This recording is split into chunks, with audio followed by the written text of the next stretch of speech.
Have you ever wondered where cheese comes from? Not the grocery store, but how it even became a thing in the first place. It's a story that goes back thousands of years and completely changed human history.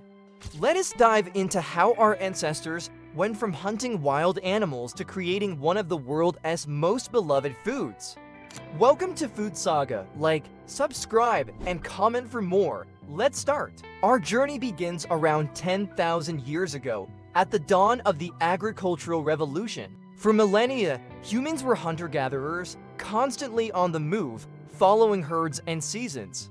But then, something incredible happened. People in regions like the Fertile Crescent in the Middle East started to domesticate animals. They realized it was far more efficient to keep animals close by rather than chasing them across the landscape. The first animals to be domesticated for more than just their meat were goats and sheep, followed later by cattle. These weren't the same docile farm animals we know today.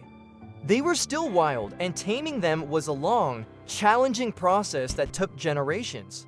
Early humans selected the most cooperative animals, gradually breeding them to be more manageable. This was a revolutionary step. For the first time, humans had a reliable, living pantry right outside their door. They had a steady supply of meat, leather, and wool. But they also discovered something else, a game changer: milk. Imagine being one of the first humans to try milking a goat or a wild cow. It must have been a strange and risky experiment. But they did it, and they found a new, renewable source of nutrition.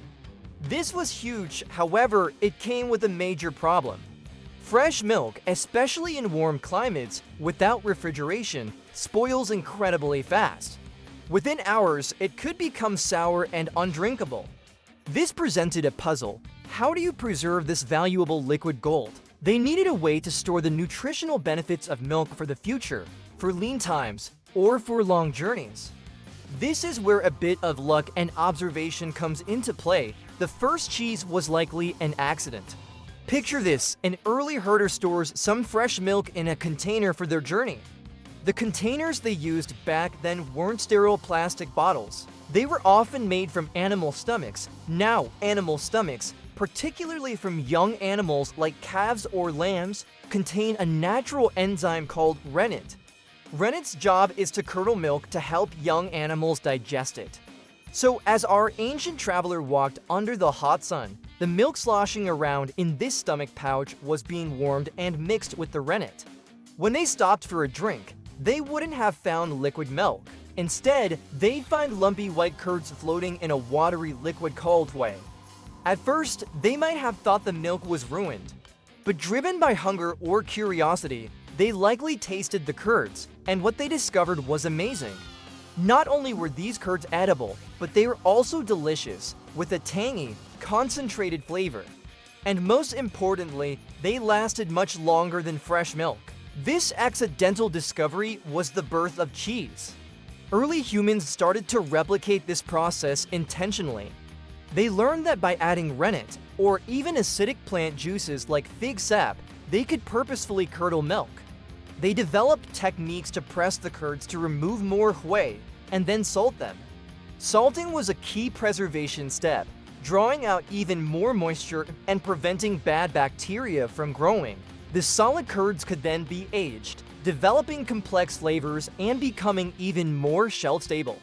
Archaeological evidence supports this story. Pottery shards from as early as 7,000 years ago have been found with holes in them, looking just like modern cheese strainers. Chemical analysis of these pots has revealed traces of milk fats, confirming they were used to separate curds from whey. This wasn't just a happy accident anymore. It was a sophisticated, repeatable technology. Cheesemaking had officially begun. The invention of cheese was more than just a culinary breakthrough, it was a nutritional revolution. For many early humans, especially adults, fresh milk was difficult to digest. A large portion of the world's population at the time was lactose intolerant, meaning they lacked the enzyme lactase to break down the sugars in milk. This is where cheese became a superpower. The fermentation and aging process breaks down most of the lactose. This meant that people who could drink milk could eat cheese and still get all of its amazing benefits. And what benefits they were? Cheese is a concentrated powerhouse of nutrition.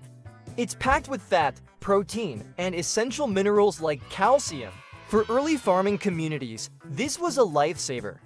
It provided a dense source of calories and nutrients that could be stored through harsh winters or droughts. It was portable, making it the perfect food for travelers, shepherds, and soldiers. A small block of cheese could provide the energy needed for a hard day's work. This reliable, storable food source had a profound impact on human civilization. Having a steady supply of dairy products, especially cheese, meant communities no longer had to rely solely on the success of their crops or the luck of the hunt. This food security allowed populations to grow. More people could be supported in one place, which encouraged the development of permanent settlements.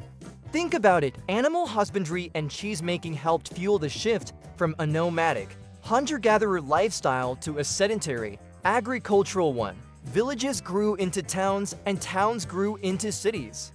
This stability allowed for the specialization of labor. Not everyone had to be a farmer or a herder anymore. People could become artisans, builders, leaders, and thinkers.